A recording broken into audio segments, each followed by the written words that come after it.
Alright, what's up guys? My name is Zach, and today I am driving a 2012 Chevy Cruze diesel. Up front is a 2.0 liter turbocharged diesel inline 4, and down below is a 6-speed automatic transmission. Now I am super excited to be driving this Cruze diesel for two reasons. First of all, these are not very common here in the United States, and so I'm always curious and excited to drive cars that just aren't very well known. And so yes, we did get the Cruze diesel, but the second reason is that I filmed a second gen Cruze diesel back in 2022.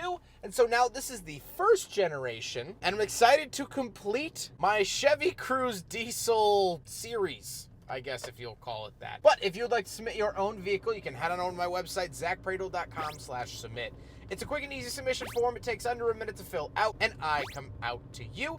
But let's get back to the reason we're here, ladies and gentlemen, that 2-liter diesel under the hood. Well, first of all, if you're European, you might be shaking your screen, but just know that diesel passenger cars are not common here in America at all. Like, at all. We get a few BMWs, the occasional maybe Mercedes diesel, and we used to get Volkswagen diesels until Dieselgate, but other than that, here in America, diesel motors are put into big pickup trucks, and that is it. So this is very, very strange. But let's get back to it. It's a 2.0 liter inline 4 common rail diesel with a turbo, of course, and it makes 151 horsepower. However, 2012 was actually an update year, and it got a new 2.0 liter turbo diesel, but it actually lost 10 horsepower to the previous engine because of stricter emission standards placed on diesel engines. So this makes 151.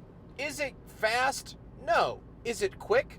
Also no. But what it is efficient. The owner said doing 55 miles on the highway, you can get above 50 miles to the gallon. And even driving it aggressively, you're gonna see upper 30s, low 40s, which is incredibly efficient for a vehicle like this. So fuel economy for sure is the big benefit of the diesel, and something that people don't really think about. One very interesting thing about this engine is that it is shared with other vehicles, of course, like most engines are, but it's shared with vehicles from across the table. Stellantis, so Fiat and Jeep, also use this diesel engine in vehicles overseas. I don't know of any other engine that is shared between two competitors, let alone also shared with Suzuki products, who used to be part of GM, so that kind of counts, but also Tata's. I mean, this is really a global engine, so it's in a Chevy, but this is not really a Chevy engine. Like I said, paired to it is a 6-speed automatic. I like it. It's doing the job. I don't have any complaints about it. And you could find these in manual back in the day, but this is automatic. Last but not least, like every other Chevy Cruze, it is front wheel drive. So how does it feel to drive the Chevy Cruze diesel? Well, it definitely lumbers around quite slowly. Like I mentioned at the top of the video, this is not a very quick vehicle, but that's not the point of it. The whole point of the diesel was to have a long distance, long lasting little engine that's very efficient. And they achieved that with this car. All the touch points in here are pretty standard Chevy Cruze. Shifter feels the same, steering feels the same, visibility is obviously the same. And so from that standpoint, it is just another Chevy Cruze. There's just something a little special under the hood. With that stuff out of the way, let's talk about the interior. Well, in front of me, I have 4 gauges and a screen. Off to the left is my tachometer, only going up to 5,000 RPM, which is still pretty high for a diesel. In the center, we get our coolant temperature and fuel, and off to the right, we have our speedometer. Down in the center, we get our screen. You can customize this a little bit, select a couple different things. It's only one color, so it feels very basic, but hey, that's okay. On the steering wheel, on the left, we have our cruise control options, and off to the right, we have our source, volume, skip track, and phone options. Off to the left, we do have a climate control vent surrounded by fabric, interestingly enough, not just hard plastic from GM. But down below, we have our headlight switches and gauge dimmer switch. Moving on to the door, we have our power mirrors and power windows. Very simple and basic. Moving into the center, first of all, we do have a little storage container up at the very top of the dash. Nice to see that. that. But then we have our MyLink system down below. Nothing too interesting here. We do get like a CD player and source and what have you. However, we do get a backup camera, which this was 6 years before they were legally required by the government. So it's nice that it had one. This was still a nice luxury option to have a backup camera at all. Down below, we do have a fair amount of buttons. We have our 1 through 6 keypad, play and skip, track, clock, tone, info, AS, fave, back, home, source, configuration, and phone options. Although that is a lot of buttons, I like how concise it is, and it looks pretty clean to the eye. Down below, we have our lock and unlock, hazard switch, and our climate controls. So where to send it in the center, temperature off to the left, fan speed off to the right, and our heated seat buttons in either knob. I really like the consolidation of buttons here. I think it has a nice cleaner look as opposed to having a secondary button for the heated seats. Then we do get a little cubby in front of the shifter, and the shifter itself, very plain plasticky shifter from GM. Nothing new here. It's been the same forever and ever, so I know it pretty well. And off to the right, we do have our traction control off button. Moving down below, we do have our handbrake or parking brake, depending on what you want to call it, and our cup holders. So we will do a big friggin' bottle test here in the 2012 diesel Chevy Cruze. And unfortunately, yet predictably, it fails. It looks like it's big enough, and the bottle starts going in, but it just doesn't go down deep enough for the bottle to not fall over when I take a turn. So at the end of the day, unfortunately, the Chevy Cruze fails.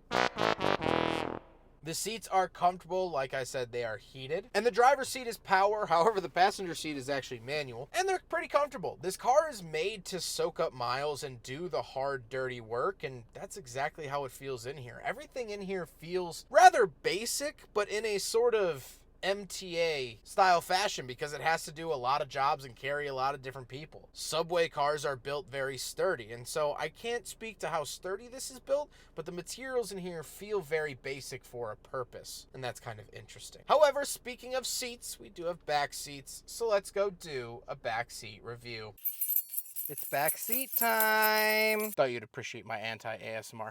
We're in the back of the 2012 Chevy Cruze diesel, and a couple of things to note. First of all, knee room not great, headroom not wonderful either, but I am fitting in the back seat. Most people in this planet are smaller than me, so you'll be fine. It'll be fine. I have a little center console back here, 2 cup holders. Not really any other crazy amenities. I do have power windows, which I guess isn't really a feature, but something to note, and that's it.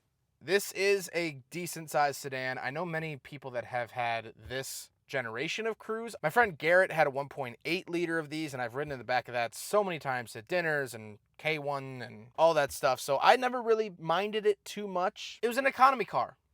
No economy car backseat is really stellar. And so here it is with the Chevy Cruze. Let's talk about the trunk space, and then we'll talk about the looks. All right, we're on the back of the Chevy Cruze diesel. Little button here on the key fob. It does pop it up a little bit, and you can pull it up the rest of the way.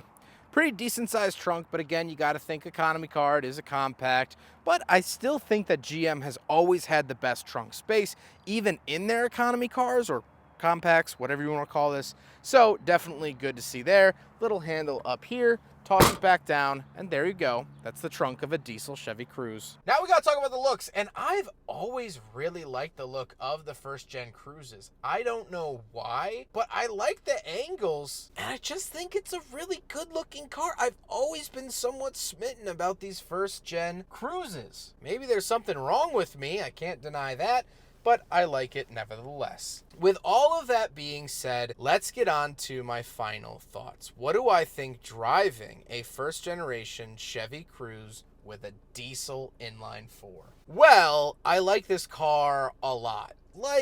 A lot. I think it does everything I want a simple commuter car to do very, very well. It's very efficient with fuel. It has good features in here like heated seats and cruise control, which is really all I need. It looks halfway decent, and I enjoy driving it. So why didn't they sell these? Why weren't these more popular here in the United States as diesel engines are in the rest of the world? I think this car's biggest flaw was what GM does best, and they squashed the marketing. This car didn't get any positive PR. Not many people know that they, A, even exist, or B, were as efficient as they are. Here in America, we always have had a very bad look at diesel vehicles. And really, in my opinion, GM is to blame for that back in the late 70s and early 80s when they started experimenting with diesels in Buicks, Oldsmobiles, and Cadillacs. Yes, they offered diesel engines, diesel V8s in Cadillacs, and they were atrocious engines. They were hobbled together Chevy 350s with different heads and just sort of these mismatched Frankenstein engines that had terrible reliability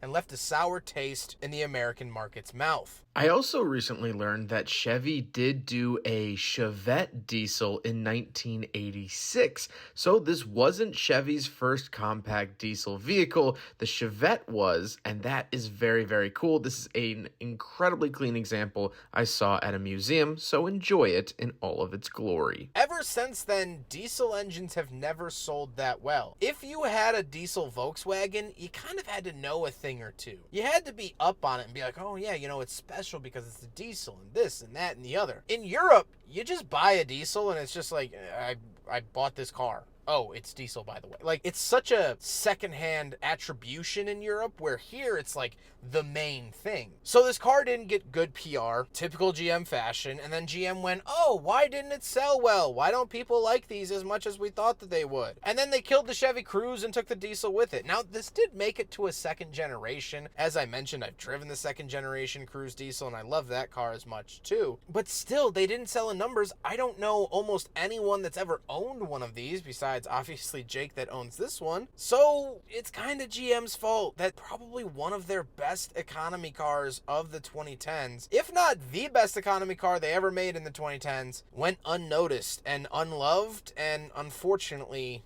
unpurchased. 50 miles to the gallon when driving relatively conservatively, that is nothing to shake a stick at, and neither is the Cruze diesel. I hope you guys enjoyed the video. Huge thank you to Jake for letting me take out his first gen Cruze diesel. I was so excited to get behind the wheel of this car. Jake's been absolutely awesome. We've filmed several of his cars here today that you'll either see on the channel soon or have already seen. I can't make up my mind of when to schedule these things, but Jake has been wonderful and I appreciate him very, very much. But I hope you guys enjoyed the video. Don't forget to rate the video, comment on the video, and subscribe if you really liked it. Take care, guys.